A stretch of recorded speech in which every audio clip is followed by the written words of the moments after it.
Hey everybody, Joe Bianchino here alongside A-Dubs, Andrew Williams with Week 1 NFL predictions. Going to take you through the local teams, Jets, Giants, Bills, obviously, with a little key to victory, a little what to watch for, and a prediction for each game. We ready? I am absolutely ready, and I'm happy football is here, baby. Week 1, Raiders, Jets, first game of the season. It's a 1 o'clock game on Sunday. What to watch for me, if I'm watching for the Jets, it's that secondary. It has to be. I have to see what that secondary can do. They're not going to get a huge test. They're going up against a rookie quarterback in Derek Carr. You know, James Jones, Denarius Moore. I mean, the Raiders have some pieces at wide receiver, but this isn't like we're facing the Lions here, which we'll talk about. We'll talk about soon enough in a little bit. But with the injuries the Jets have sustained, with Dimitri Patterson just leaving for, whatever. I'm good later. I got to see what this secondary can do. They're going to start a safety, Antonio Allen, at corner. You don't expect to see D. Milner, which means, Darren Walls, Kyle Wilson, one of the guys they picked up who had been cut by a different team. That's who you're relying on. They're depleted right now. That's what I also agree with you. That's what we need to watch for is their weak secondary. Rex Ryan's defense at their best have a good cornerback. You had Darrelle Revis, you had Cromartie, who wasn't Revis, but he's still a great cornerback, which they let go this year. And now they're stuck, like you said, with Antonio Allen, a safety, a third-string safety as your number one cornerback. Right. Their secondary needs a lot of work. So, like you said, they're not playing the Lions. They're not playing Green Bay or somebody like that that has a lot of those offensive weapons. Thankfully for them, because they're going to need this game. Right. And so you want to see how they progress. And I think because they're the weakness. They're the clear weakness of the New York Jets right now. The key to victory for me, for the New York Jets, they got to get after the quarterback. Richardson, Wilkerson, the Sons of Anarchy up there in their front seven. They got to get after the Raiders, and they got to get after that Raider quarterback, put him on his back. Or this rookie quarterback with James Jones may actually torch the Jets. Which they can't have. They can't be embarrassed by Carr this weekend. Right. Another one starting. And my key to victory is no turnovers. Geno needs to be able to control the game. Don't rush it. Don't throw it where it shouldn't be. Just no turnovers. Because last season we saw that's when they would win the games. Obviously, you don't have any turnovers. It's better for you. You control the game. You control the tempo. And with this running game with CJ2K, Chris Ivory, Bilal Powell, just no fumbles, no turnovers, and I think it's an easy win for them. I don't know about easy, but I do think they get the win. Having a 1 o'clock start against the West Coast team certainly helps. I'm picking the Jets 24-17 on top of the Raiders. Yeah, I have Jets winning 27-13 against the Raiders. Close enough, same type of thing. Bills, Bears, the second game we'll look at here. Another 1 o'clock game. Tough open tough open for the Buffalo Bills. And what to watch for me, it's C.J. Manuel. It's the quarterback of the Bills.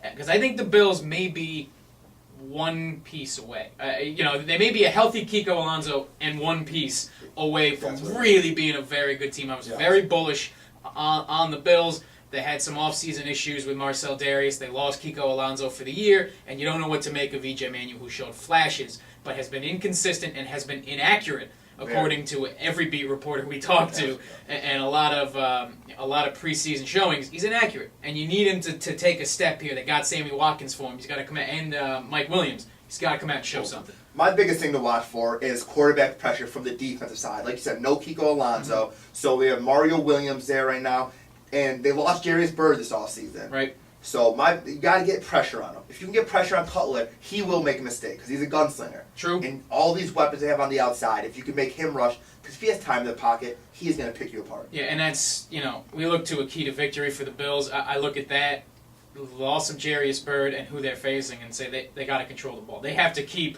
Jay Cutler off the field because Jay Cutler's got Alshon Jeffrey, he's got Martellus Bennett, he's got Brandon Marsh, he's got Matt Forte behind him. That offense is going to score some points. Absolutely. That offense is going to put up points against pretty much anyone, especially the Bills, without Kiko. They have to use C.J. Spiller, they have to use Fred Jackson, and they have to try and use their speed to control the game and eat up as much clock as possible. I also have controlling the game because, like you just said, every single point you made, I agree 100% on. If they don't control the game and stop the bleeding somewhat, this will be a blowout. It will be an extreme blowout, and I actually have Chicago winning 24-17. Yeah, I actually think it's bigger than that. I don't think they do control the game, and I think even if they do somewhat, that can be a quick hit offense. The Bears' offense can be quick hit just over the top. So I think the Bears win this one 31-17. A rough open for the Bills, especially in Soldier Field. Yeah. Finally, Giants, Lions, Monday Night Football. What to watch for here? Not sure you're going to get a lot to watch for. I don't have a great feeling about this, and I'm a Giant fan. It's just a scary game.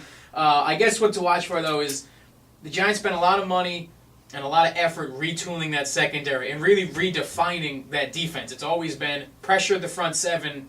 Don't worry about the back four. We'll just put the quarterback on his back before he can throw it. It's not what this team is anymore. This is with Prince Amukamara, with Dominique Rodgers-Cromartie, with Thurman in the middle.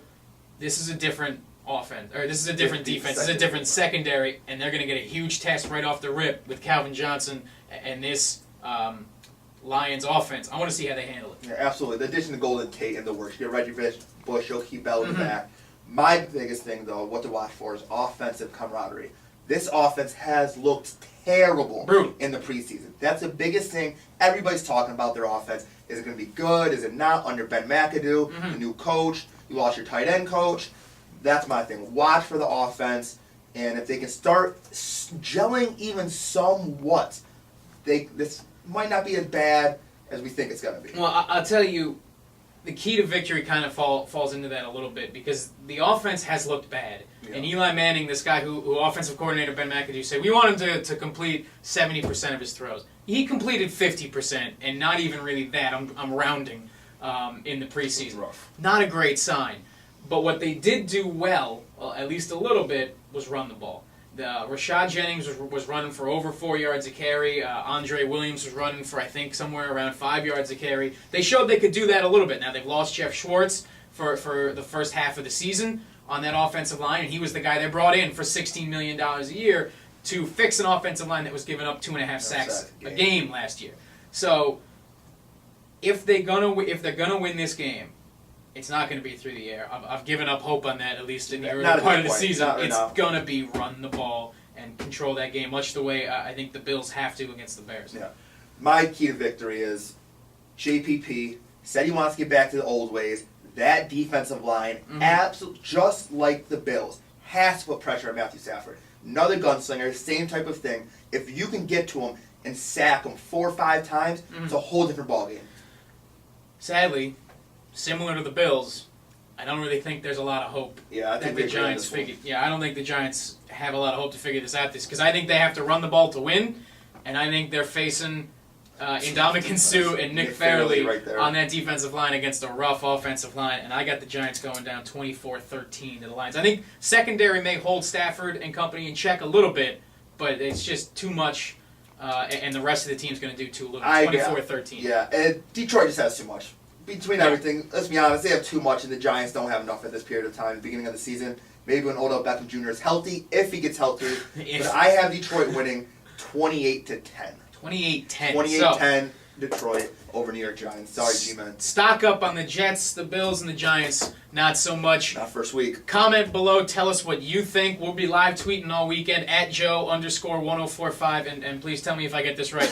At AW_1045FC, because it can't ever be easy with A-dubs, and we'll be at 1045 the team on Twitter as well. Enjoy NFL opening weekend.